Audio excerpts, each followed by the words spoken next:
नमस्कार, आप सभी का मैं बहुत बहुत स्वागत करता हूं आपके अपने इस official YouTube channel SSG Gurukul पर। बच्चों, आज हम लोग ऐसी बात करने जा रहे हैं जो हम लोगों को सबसे पहले की जाती है ना। और जब पेपर आता है तो पेपर से 2 महीने पहले की जाती है। परीक्षा तिथि आएगी, आज आएगी, कल आएगी, परसों आएगी, लेकिन एक ना एक दिन तो आएगी ही। लेकिन अगर आएगी और आपकी तैयारी नहीं हुई तो बताइए आप क्या करेंगे। मेरे पास बहुत सारे विद्यार्थियों के ऐसे मैसेज आए कि जिन्होंने इंटर पास किया था, जिनकी बिल्कुल भी तैयारी नहीं थी, वो इतने खुश हैं, उनके दिमाग में चल रहा है कि ईश्वर ने हमको ये दूसरा मौका दिया है, इस बार हमको ये तोड़ना ही है, किसी तरीके से इस मौके का फायदा उठाना ही है। क्योंकि उन्होंने बस फॉर्म भर दिया था, उन्होंने तैयारी बिल्कुल भी नहीं करी थी। लेकिन जब ये जो एग्जाम है, जब इसका री एग्जाम की बात हुई, जब ये पेपर रद्द कर दिया गया, तो जिनकी तैयारी नहीं थी वो बहुत ही खुश हो गए कि अब हमको तैयारी करने का मौका मिलेगा। तो आज जो बेसिकली हम लोग बात करने वाले हैं वो सोने पे सुहागा है। कई क्लासेस के मिलाने के बाद इस स्ट्रेटजी का कोई तोड़ नहीं है। बहुत सारे विद्यार्थियों के मन में आ रहा है कि सर क्या बताने जा रहे हैं। आज बहुत सारे क्वेश्चन के आंसर आपको मिलने वाले हैं। जैसे सर सिलेक्शन लेना कैसे है, सिलेक्शन कैसे रुक जाता है, स्ट्रेटजी क्या होनी चाहिए, रिवीजन कैसे करना है, नोट्स कैसे बनाएं, उन सभी पर आज हम लोग इस 15 से 20 मिनट की क्लास में चर्चा करेंगे। और आप विश्वास मानिए, ये वीडियो देखने के बाद आपका जो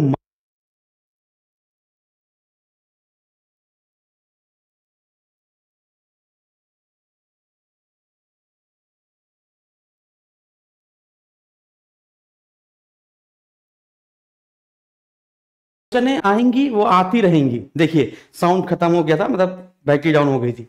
तो चलिए सबसे पहले preparation tips on crack exam, यानी कि कैसे हम लोग एग्जाम को क्रैक कर सकते हैं। तो आज हम लोग बेसिकली यूपी पुलिस कांस्टेबल पर चर्चा करने वाले हैं। तो कुछ पॉइंट्स हैं, उस पॉइंट्स को आपको याद रखना है। सबसे पहले फोकस ऑन द सिलेबस। सबसे पहला आपको सिलेबस देखना है कि आपके सिलेबस में क्या है और क्या नहीं है। सिलेबस में कितने लेवल का पूछा जा रहा है, कौन से ग्रेजुएशन लेवल का है, इंटर लेवल का है, 10th लेवल का है, कक्षा 8 की मैथ है, ये पहला। तो फोकस ऑन द सिलेबस। इसके बाद बहुत सारे विद्यार्थी कहते नहीं है कि अरे यार हमको आता है, हमने पहले से तैयारी कर रखी है, हम सीधे सीधे लास्ट में पढ़ लेंगे और पेपर निकाल देंगे। जितने विद्यार्थी ये सोचते हैं कि लास्ट मोमेंट पे जब एग्जाम डेट आ जाएगी, जब एग्जाम कंफर्म हो जाएगा, 1 महीने 2 महीने बचेंगे, तब हम पढ़ना शुरू करेंगे क्योंकि तुम बादशाह हो और तुम मान के चलो कि हार जाओगे। ये तो यहां पर कछुए और खरगोश वाली रेस हो जाएगी कि खरगोश का सोचता है कि भैया हम तो एक बार में दौड़ के निकल जाएंगे, वो थोड़ा सा दौड़ता है और सो जाता है, और फिर कछुआ धीमे धीमे चलकर और रेस जीत जाता है। तो आपको एकदम से नहीं पढ़ना है, आपको धीमे धीमे सारी चीजें पढ़नी है। इसके practice previous year paper and mock test, ये कैसे लगाना है इसको मैं अभी आपको बताऊंगा। बड़ा मजेदार सेशन होने वाला है ये। फिर इसके बाद create the time table as per the subjects, है ना, आपको टाइम टेबल कैसे बनाना है इसके बारे में बताएंगे। फिर सेल्फ मोटिवेशन, ये बहुत महत्वपूर्ण है। सबसे पहले व्यक्ति क्या कर देता है, कॉन्फिडेंस खो देता है। कॉन्फिडेंस 2 तरीके से खोया जाता है। पहला, अरे यार इतनी तैयारी करी थी, पेपर टल गया, इतनी तैयारी करी थी, पेपर रद्द हो गया, अब मेरा मन ही नहीं है, ये पहला, तो तुम्हारा सिलेक्शन भी नहीं होगा। दूसरा कि यार हम तो नए हैं, मेरा तो ये पहले ही अटेम्प्ट है, पहले अटेम्प्ट में सिलेक्शन कैसे हो जाएगा, इतनी भीड़ में, है ना, लाखों की भीड़ है, 50 लाख लोगों ने फॉर्म भरा है, कैसे सिलेक्शन हो जाएगा। तो अपने आप को मोटिवेट रखें, सबसे बड़ी बात। तो चलिए सबसे पहले हम लोग फोकस ऑन सिलेबस देखते हैं। सिलेबस इसका क्या है तो आपको पता है, 37 38 37 38, ठीक है ना। तो जीके जीएस 38 क्वेश्चन, है ना, एक क्वेश्चन 2 मार्क्स का होगा। हिंदी के 37 क्वेश्चन 74 मार्क्स के, मैथ के 38 क्वेश्चन 76 मार्क्स के। फिर रीजनिंग आईक्यू, है ना, क्या नाम है, रीजनिंग मेंटल एबिलिटी और आईक्यू टेस्ट जो होगा वो आपके 37 क्वेश्चन 74 मार्क्स के। टोटल 150 क्वेश्चन होंगे 300 मार्क्स के। अब अगर हम लोग प्रीवियस ईयर का पेपर देखें, यानी कि अभी जो पेपर रद्द हो गया था, यदि हम लोग उस पर बात करें तो जीके जो थी वो आपकी इजी टू मॉडरेट लेवल की थी, लेकिन हिंदी आपकी टोटल इजी लेवल की थी। मैथ आपकी मॉडरेट थी, रीजनिंग आपकी मॉडरेट थी, यानी कह सकते हैं जो पेपर था वो इजी टू मॉडरेट था, मॉडरेट टू हार्ड या इजी टू हार्ड तक नहीं पहुंचा था। तो पेपर बहुत कठिन नहीं बना था, लेकिन कुछ क्वेश्चन ऐसे थे जिन्होंने उलझाया। मॉडरेट कैसे बना, ये क्वेश्चन मॉडरेट कैसे बने इसके बारे में बताते हैं कि सिलेबस तो ये है, लेकिन अचानक से सिलेबस में चेंजेस क्या हुए। सिलेबस में चेंजेस कुछ इस प्रकार से हुए कि भैया मैथ और रीजनिंग ने अपनी जो शकल थी वो बदल डाली। जैसे बदल के डाली, मैथ के क्वेश्चन क्या हुए, मैथ के 20 क्वेश्चन ऐसे प्रीवियस ईयर के पेपर में भी किया गया, मैथ के 19-20 क्वेश्चन आए, मैथ के आने भैया थे 38, लेकिन आए कितने, देखिए आने कितने थे, आने थे 38, लेकिन आए कितने, तो आप कहेंगे 20 क्वेश्चन आए, किसी में 19 क्वेश्चन आए, तो 19-20 का रेशियो चला। और जो रीजनिंग थी है ना, उसके कितने क्वेश्चन आए, 35 क्वेश्चन आए। तो सर जी यानी कि रीजनिंग और मैथ में 75 क्वेश्चन आने थे, 75 में कैसे बंटवारा किया गया? तो यहां पर दो चीजें समझिएगा, मैथ के 20 क्वेश्चन, रीजनिंग के 35 क्वेश्चन, बचे जो 20 क्वेश्चन हैं उसमें से 15 क्वेश्चन के आसपास मेंटल एप्टीट्यूड यानी मानसिक अभिरुचि के आए, और 5 क्वेश्चन रीजनिंग में ही डिसीजन मेकिंग के आए, जिसने लोगों के होश उड़ा दिए, जिसने लोगों के क्या उड़ा दिए, होश उड़ा दिए। यानी मॉडरेट जो पेपर बना वो किसकी वजह से बना, बताइए? जो मॉडरेट पेपर बना वो किसकी वजह से बना? क्योंकि लोगों ने मानसिक अभिरुचि पढ़ी नहीं थी। मैंने 4 क्लासेस दी थी मानसिक अभिरुचि की, लोगों ने इंटरेस्ट ही नहीं दिखाया। उसने कहा कि सर आप पता नहीं क्या अनशन पढ़ा रहे हैं, मानसिक अभिरुचि कहां थी पेपर में, प्रीवियस ईयर पेपर में तो मानसिक अभिरुचि थी नहीं, आप पढ़ा रहे हैं। लेकिन वही 4 क्लास जिसने जिसने पढ़ी थी है ना, उनका बंटाधार हो गया, उनका अरे भाई मजा आ गया, बिल्कुल बंटा में घंटा बजा के चले आए हैं सर आपकी वजह से, है ना। फिर डिसीजन मेकिंग बहुत सारे विद्यार्थी नहीं कर पाए थे, तो उनके लिए कुछ नया चैप्टर हो गया। तो 15 और 5 20, यानी जो 20 क्वेश्चन थे उसने कहीं ना कहीं रीजनिंग और मैथ की शकल क्या कर दी बच्चों, बदल दी। ठीक है, तो चलिए अब हम लोग यहां पर देखते हैं कि सर हमने सिलेबस पूरा कर लिया है, क्योंकि भाई पेपर जो देके आया है उसने सिलेबस तो पहले से पूरा कर लिया होगा। तो पहले हम लोग वो बात करते हैं उन विद्यार्थियों की जिन्होंने सिलेबस पूरा कर लिया है। जिन्होंने सिलेबस पूरा कर लिया है, सारे टेस्ट कर लिए हैं, लोगों से पढ़ लिया, हमसे भी पढ़ लिया, जगह जगह कोर्स खरीद लिया, जगह जगह कोर्स खरीद कर नोट्स भी बना लिया। तो पहले हम लोग उनकी बात करते हैं जो तुर्रम खान पहले से बन चुके हैं, चंगेज खान बन चुके हैं, वो फंस कहां रहे हैं। तो उनके लिए क्या मॉक टेस्ट कितना इंपॉर्टेंट है और मॉक टेस्ट लगाने का सही तरीका क्या है उसको समझिएगा, है ना। देखिएगा बच्चों, इस रणनीतियों के साथ अपने मॉक टेस्ट का स्कोर जरूर बढ़ा सकते हैं। मूल्यांकन को प्राथमिकता दें, यानी आपने एक एक मॉक टेस्ट को बहुत सीरियसली लेना है, असेसमेंट करना है, मूल्यांकन करना है। क्या क्या मूल्यांकन करना है? अपने मन से कौन कौन से तुम्हें प्रश्न पूछने हैं। जब आप कोई एक मॉक टेस्ट दे लेंगे ना, तो हर मॉक टेस्ट के बाद आपको अपने मन से क्वेश्चन करने हैं। क्या क्वेश्चन करने हैं? कि कौन कौन से क्वेश्चन में हमने लापरवाही बरती और लापरवाही के कारण मैंने कितनी गलतियां की। पहला, लापरवाही करी, यानी कि ये तो हमें आता है, ये आता है, इसका ये आंसर, इसका ये आंसर, ठीक है ना। लापरवाही के कारण, यानी कि अगर आपने मॉक टेस्ट देने का मन नहीं है तो मत दीजिए। मॉक टेस्ट देने का मन नहीं है तो मत दीजिए, लेकिन देने का मन है तो अपनी स्टॉप वॉच लगाकर, है ना, अपनी स्टॉप वॉच लगाकर एक रफ कॉपी लेकर कौन से क्वेश्चन में जितना ज्यादा प्रश्न लग रहा है, कितना ज्यादा समय लग रहा है, उसको नोट करना है। मॉक टेस्ट सब लोग नहीं लगा पाते हैं। मॉक टेस्ट में सिर्फ बदतमीजी करते हैं। कोई भी मॉक टेस्ट खोल दिया, इसका सी, इसका डी, इसका ए, बस लगा के बंद कर दिया, मन नहीं है बंद कर दिया। ऐसा बिल्कुल नहीं करना है। मॉक टेस्ट ही आपको सिलेक्शन तक लेकर जाएगा। तो जो जो मैं आपको बता रहा हूं उसको समझिएगा। लापरवाही के कारण मैंने कितनी गलतियां की, पहला क्वेश्चन अपने मन से पूछिएगा। मेरे अनुमानित उत्तर गलत क्यों थे? यानी कि बहुत सारे क्वेश्चन ऐसे होते हैं जो आपको लगता है कि ये 100% सही है, इसका आंसर ए होगा, लेकिन उसका आंसर सी हो जाता है। तो सबसे महत्वपूर्ण, आते हुए प्रश्न जो गलत होते हैं वो कैसे गलत हो गए। तो जो तुम्हें लगता था इसका आंसर ए है लेकिन वो गलत हो गया, कैसे? तो मेरे अनुमानित उत्तर गलत क्यों थे? दूसरा क्वेश्चन अपने मन से पूछना है। फिर तीसरा, मेरा सबसे ज्यादा समय किन किन प्रश्नों ने खाया है?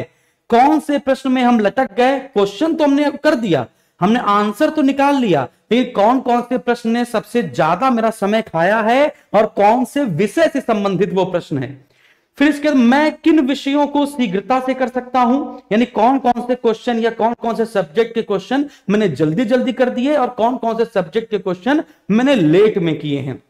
जिन विषयों को मैं अच्छी तरह से जानता था उनमें मैंने क्या क्या गलतियां की। जो विषय मेरा सब्जेक्ट प्रिय सब्जेक्ट था, फेवरेट सब्जेक्ट था, लेकिन उस फेवरेट सब्जेक्ट के बाद भी, है ना, कौन कौन से विषय ऐसे थे जो मेरे सब्जेक्ट प्रिय था लेकिन उसके क्वेश्चन भी गलत हो गए, तो वो आपको देखना है।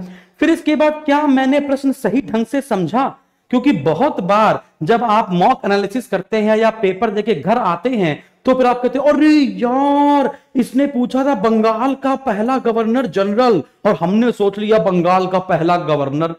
यानी कि कौन से क्वेश्चन को तुमने जल्दीबाजी में पढ़ा और गलत हो गया, ठीक है ना। तो कौन से क्वेश्चन, बंगाल का गवर्नर पूछा था कि बंगाल का प्रथम गवर्नर जनरल पूछा था कि स्वतंत्र भारत का प्रथम गवर्नर जनरल पूछा था। तो यहां पर गलती होती है पढ़ने में, यहां पर गलती होती है बच्चे से पढ़ने में, है ना। फिर इसके बाद मैं ये कैसे निर्धारित कर सकता हूं कि कौन से प्रश्न छोड़े जाएं और कौन से प्रश्न अटेम्प्ट किए जाएं। तो जब आप मॉक करते हैं तो पूरी शिद्दत से मॉक टेस्ट करना है, या प्रीवियस ईयर पेपर करते हैं तो प्रीवियस ईयर का पेपर बिल्कुल शिद्दत से करना है।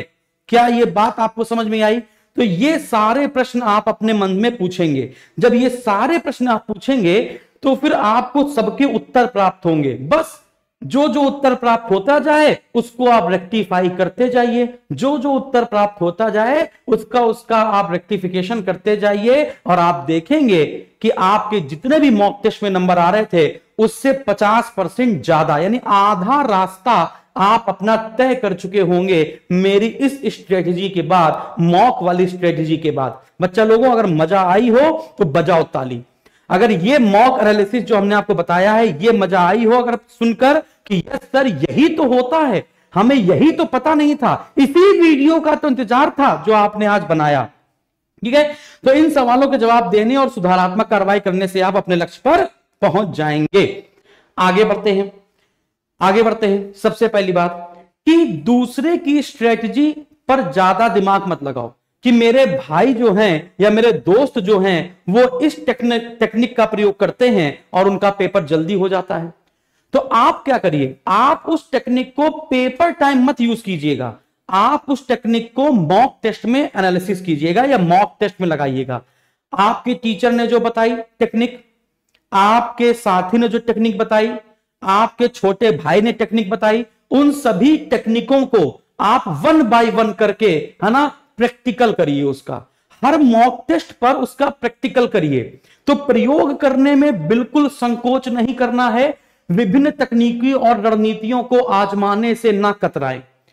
जो भी सब्जेक्ट आपको पहले आता है या ज्यादा आता है उसको सबसे पहले सॉल्व करना है, और जो सब्जेक्ट सबसे कम आता है उसको सबसे बाद में सॉल्व करना है, या जो सरल प्रश्न है उसको पहले सॉल्व करने हैं और जो कठिन प्रश्न है उसको स्किप करते चले जाना है, उस पर टाइम बर्बाद नहीं करना है। याद रखिएगा, जैसे मैथ और रीजनिंग की तुलना में हिंदी आपको ज्यादा अच्छी आती है तो पहले हिंदी के क्वेश्चन कर लीजिए। फिर इसके बाद पहले मॉक उनके लिए है बच्चों, मॉक टेस्ट सिर्फ उनके लिए है जिन्होंने सिलेबस कंप्लीट कर लिया है। मॉक टेस्ट उनके लिए नहीं है जिन्होंने सिलेबस कंप्लीट नहीं किया है। तो first complete your syllabus then do mock test. अगर पहले मॉक टेस्ट करोगे, अभी दूध के दांत टूटे नहीं हैं और तुम हड्डी चूसने चले हो, हड्डी चबाने चले हो, तो कहां से कुछ हो पाएगा। तो आपको पहले सिलेबस कंप्लीट करना है। तो पहली स्ट्रेटजी उनके लिए बता रहे हैं जो पुराने चावल हैं।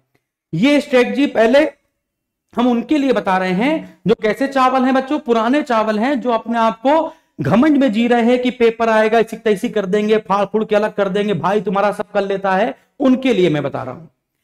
इसके बाद धीमे धीमे मॉक टेस्ट की फ्रीक्वेंसी बढ़ाएं। इसका मतलब क्या है, जैसे आप एक हफ्ते में एक मॉक टेस्ट देते थे, तो आप क्या करिए, एक हफ्ते में 2 मॉक टेस्ट दीजिए, फिर एक हफ्ते में 3 मॉक टेस्ट दीजिए, फिर ऐसे ऐसे करते करते डेली बेसिस पे 1 मॉक टेस्ट दीजिए।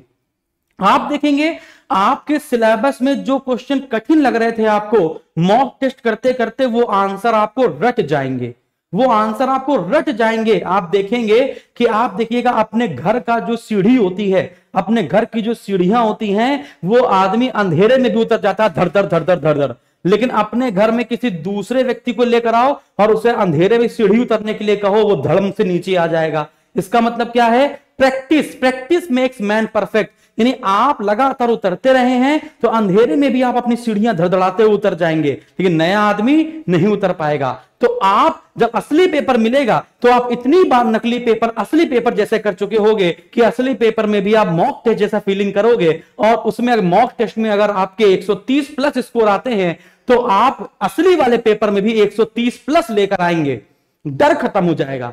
लेकिन जो विद्यार्थी सोचता है कि ये वाला पार्ट जो विद्यार्थी ये सोचता है ना कि लास्ट मिनट स्टडी करेंगे, अंतिम देखिएगा आप यूट्यूब पे देखिएगा, लोगों ने सर्च किया है लास्ट 24 स्ट्रेटेजी, 24 आवर स्ट्रेटेजी, है ना, कि अंतिम 24 घंटे में कैसे पढ़ाई करें, अंतिम एक दिन में कैसे पेपर निकाले, अंतिम 10 दिन की स्ट्रेटेजी, अंतिम 15 दिन की स्ट्रेटेजी। अरे भाई, जो विद्यार्थी इतने लंबे समय से निकला है, तुम यूट्यूब पे सर्च कर रहे हो। कुछ लोग तो यूट्यूब पे पहले सर्च करने लगते हैं कि यूपी पुलिस कांस्टेबल के इंपॉर्टेंट क्वेश्चन जो पेपर में आ सकते हैं। अरे भाई, तुम्हें लगता है कि कोई भी टीचर हो या कोई व्यक्ति ऐसा हो जो आने वाले पेपर तुमको पहले यूट्यूब पे बता दे? लेकिन कुछ लोग तो ये भी सर्च करते हैं कि पेपर आउट हो गया है कि नहीं, ये भी सर्च करते हैं। ठीक है ना। चलो, तो अपने आप को मोटिवेट जरूर रखें, सबसे महत्वपूर्ण है बच्चों मोटिवेट रखना। तो यहां पे लिखा हुआ है, देखो यहां एक मोटिवेशन लाइन लिखी हुई है, आंखों में नींद बहुत है पर सोना नहीं है, यही समय है कुछ करने का मेरे दोस्त, इसे खोना नहीं है। एक और मोटिवेशन लाइन तुम्हें लाए हैं तुम्हारे लिए, जो अपने कदमों की काबिलियत पर विश्वास रखते हैं, जिनको लगता है आई कैन डू इट और only I can do it, तो फिर करो ना। तो जो अपने कदमों की काबिलियत पर विश्वास रखते हैं वो ही अक्सर मंजिल पर पहुंचते हैं। ठीक है, चलो आगे बढ़ते हैं।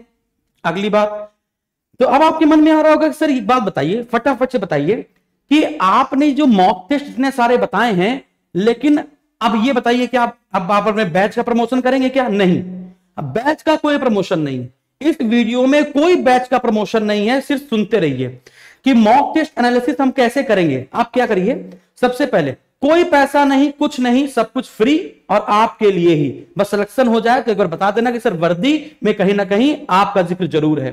ठीक है ना। तो चलेंगे, तो सबसे पहले आप प्ले स्टोर पे जाएंगे, प्ले स्टोर पे एसएसजी गुरुकुल का एप्लीकेशन सर्च करेंगे और यहां पर रिव्यू के नाम पे आप दे देंगे, रिव्यू मांगेगा, 5 स्टार दे देंगे और बोल देंगे क्या क्या आपको फील होता है।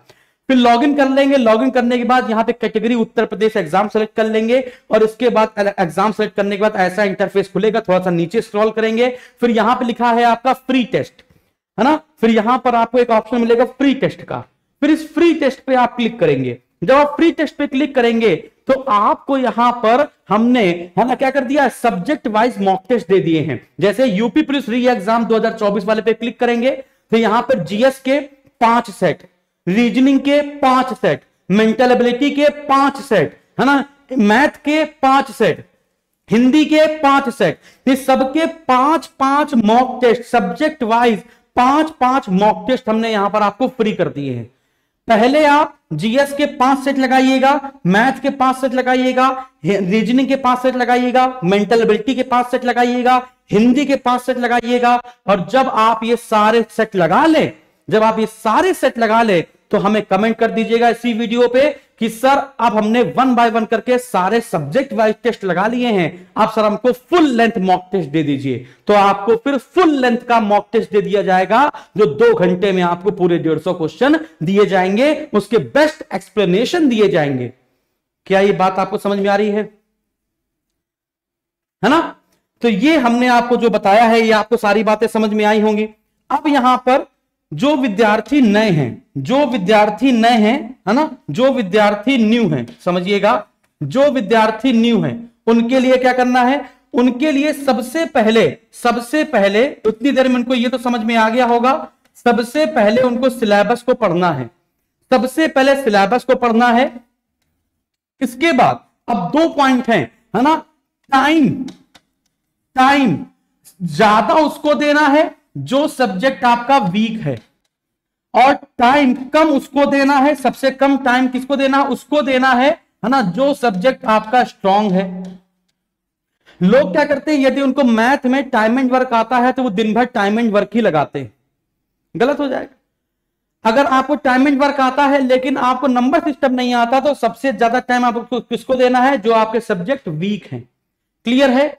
इसके बाद आप ये वाला बात, इसके लिए आपको एक बनाना पड़ेगा टाइम टेबल, इसके पहले आपको एक बनाना पड़ेगा टाइम टेबल, और कम से कम 4 आवर का वो टाइम टेबल होना चाहिए, कम से कम 4 घंटे का वो टाइम टेबल होना चाहिए। 4 घंटे से कम का किसी भी कीमत पर एक्सेप्टेबल नहीं होगा।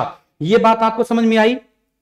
अगला, जैसे जैसे सब्जेक्ट खत्म कर रहे हैं या जैसे जैसे सब्जेक्ट के अंदर टॉपिक खत्म कर रहे हैं। जैसे जस्ट इमेजिन कि हमने उठाया सब्जेक्ट में हिस्ट्री, हमने हिस्ट्री उठाया और हिस्ट्री में पहला सब्जेक्ट पहला टॉपिक हमने पढ़ दिया इंडस वैली। इंडस वैली, तो इंडस वैली के कम से कम कुछ नहीं तो 50 क्वेश्चन आप मॉक कर लेंगे, 50 क्वेश्चन। तो यानी महत्वपूर्ण क्या है, topic wise mock test, topic wise mock. यानी कि जैसे जैसे आप अपना सिलेबस जो पढ़ रहे होंगे तो हर एक टॉपिक को पढ़ने के बाद उसका मॉक लगाना बेहद महत्वपूर्ण है। तो सब्जेक्ट के अकॉर्डिंग, टॉपिक के अकॉर्डिंग आपका मॉक होना चाहिए, और कम से कम कुछ नहीं तो, है ना, 50 यहां लिख दिया है, 50 को कम कर लो, इसमें कम से कम 25 क्वेश्चन भी अगर आपको मिल जाते हैं तो मोर देन सफिशिएंट है। कहां मिलेंगे, इसके लिए आपको ज्वाइन करना है गुरुकुल का खजाना।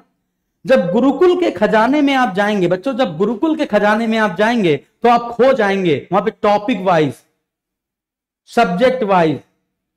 मतलब ऐसा कोई मॉक टेस्ट नहीं होगा, ऐसा कोई टॉपिक नहीं होगा जो आपको गुरुकुल के खजाने में नहीं मिलेगा। और गुरुकुल का खजाना कहां मिलेगा, वही प्री टेस्ट में आप जाएंगे वही मिलेगा। इसके बाद नोट्स की अगर हम लोग बात करें, नोट्स की, तो नोट्स की अगर हम लोग बात करें, है ना, नोट्स की, है ना, तो याद रखिएगा नोट्स हमेशा शॉर्ट्स में बनते हैं, शॉर्ट। नोट्स कभी लॉन्ग नहीं बनते, नोट्स हमेशा शॉर्ट्स बनते हैं, शॉर्ट हमेशा। और ज्योग्राफी के कभी नोट्स नहीं बनते, उसके सिर्फ मैपिंग होती है ना। तो नोट्स हमेशा शॉर्ट्स बनेंगे और इसके बाद हमेशा ट्रिक बेस पे बनेंगे, क्योंकि वनडे लेवल के एग्जाम में सिर्फ और सिर्फ ट्रिक्स ही महत्वपूर्ण है कि ट्रिक्स से ही आपको याद करना है ना। गर्म जलधाराएं कौन सी हैं, ठंडी जलधाराएं कौन सी हैं, घास के मैदान कौन से हैं, है ना, कौन सा पदक किससे संबंधित है, कौन सा शब्द किस खेल से संबंधित है, कौन सा व्यक्ति कौन सा खेल खेलता है ना, कौन सा पुरस्कार किस क्षेत्र में दिया जाता है, तो वो सिर्फ आप ट्रिक से याद कर सकते हैं। आप कौन सा सिविल सर्विसेज की पेपर देने जा रहे हैं, तो शॉर्ट नोट्स, यानी हिस्ट्री अगर आप 30 पेज की अगर लिख लेते हैं, 30 पन्ने की मान लो, पूरी हिस्ट्री अगर आप 30 पन्ने में नोट कर लेते हैं तो उससे महत्वपूर्ण कुछ नहीं, है ना। 30 पन्ने मतलब 60 पेज मान लो, ठीक है ना। तो 25 से 30 पन्ने की कंप्लीट हिस्ट्री, उसी प्रकार से 20 से 25 पन्ने की सिर्फ पूरी ज्योग्राफी, उसी प्रकार से 15 पन्ने की पूरी इकोनॉमी। समझ में आ गया। यानी इस प्रकार से हम कह सकते हैं कि 120-125 पन्ने से ज्यादा पूरी जीके जीएस आपकी कॉपी में नहीं होनी चाहिए। उससे ज्यादा हुआ तो मतलब आप बेकार हो जाएंगे, फिर आप लास्ट टाइम रिवीजन नहीं कर पाएंगे। तो नोट्स हमेशा आपको शॉर्ट्स बनाने हैं, इसको महंगा नहीं बनाइएगा, ज्यादा मत बनाइएगा। समझ में आ गया, क्लियर है। तो अकॉर्डिंग टू सिलेबस अगर आप पढ़ेंगे, और ये कैसे लेवल पता चलेगा, ये आप जो पेपर रद्द हुआ था उस पेपर का लेवल देख लीजिए, उसी से 2 लेवल आप ऊपर लिख लीजिए। समझ में आ गया। उसने पूछा कि बताइए ऋग्वेद में कितने मंडल हैं, आप 2 कदम आगे बढ़ जाइए कि ऋग्वेद में कितनी सूक्तियां हैं और ऋग्वेद में कितने मंत्र हैं, वो 2 कदम आप और आगे बढ़ जाइए। समझ में आ गया। लेकिन उसके अंदर की ऋग्वेद की शाखाएं, उन शाखाओं में कितने मंत्र, ये तो बेवकूफी हो जाएगी, फिर बस आप नोट्स ही बना के रह जाएंगे, उसको रिवीजन में नोट पे कभी नहीं ला पाएंगे। क्योंकि जब एंड टाइम पर हम लोग रिवीजन करते हैं तो जितना कम लिखा रहता है उसका ज्यादा रिवीजन होता है। अगर आप कोई मोटी किताब उठा लेंगे, मोटा रजिस्टर उठा लेंगे, तो फिर आप रिवीजन नहीं कर पाएंगे।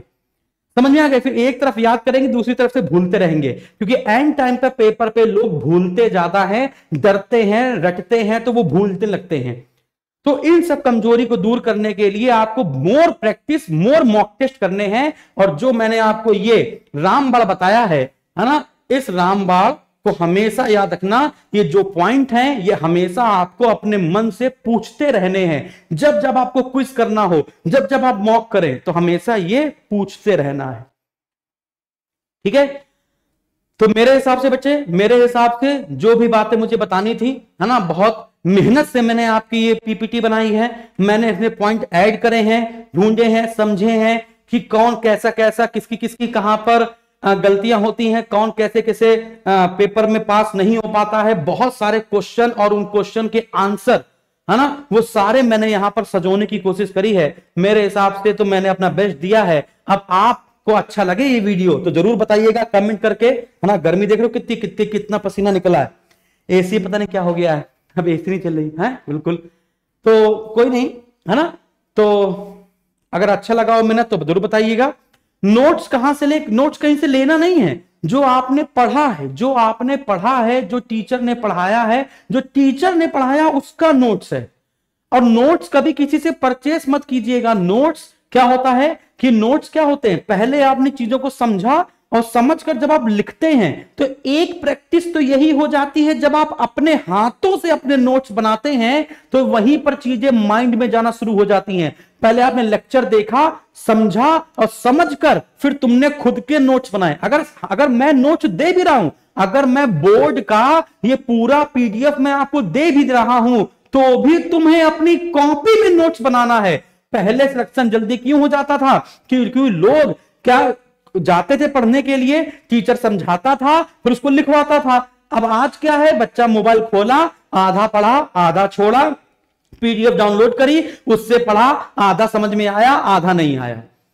तो जब तक अपने हाथ से नोट्स नहीं बनाओगे, जब तक तुम कॉपी नहीं भरोगे, तब तक सिलेक्शन नहीं हो सकता। तो तुमको ये शॉर्ट नोट्स बनाने हैं, तुम्हें खरीदने नहीं है, किसी से चुराने नहीं है, मांग नहीं लेने हैं। समझ में आ गया? ठीक है, तो चलिए, बस अच्छा लगा हो तो वीडियो जरूर लाइक कीजिएगा। और मैंने अपने पूरी शिद्दत से, पूरी पसीने के साथ, समझ रहे हो ना, आपको ये स्ट्रेटजी बताने में मदद करी है। तो आज के लिए फिर बहुत बहुत धन्यवाद। लाइक के माध्यम से, कमेंट के माध्यम से, अच्छे अच्छे कमेंट के माध्यम से आप जैसा सोच रहे हैं वो हमको जरूर बता दीजिएगा। धन्यवाद।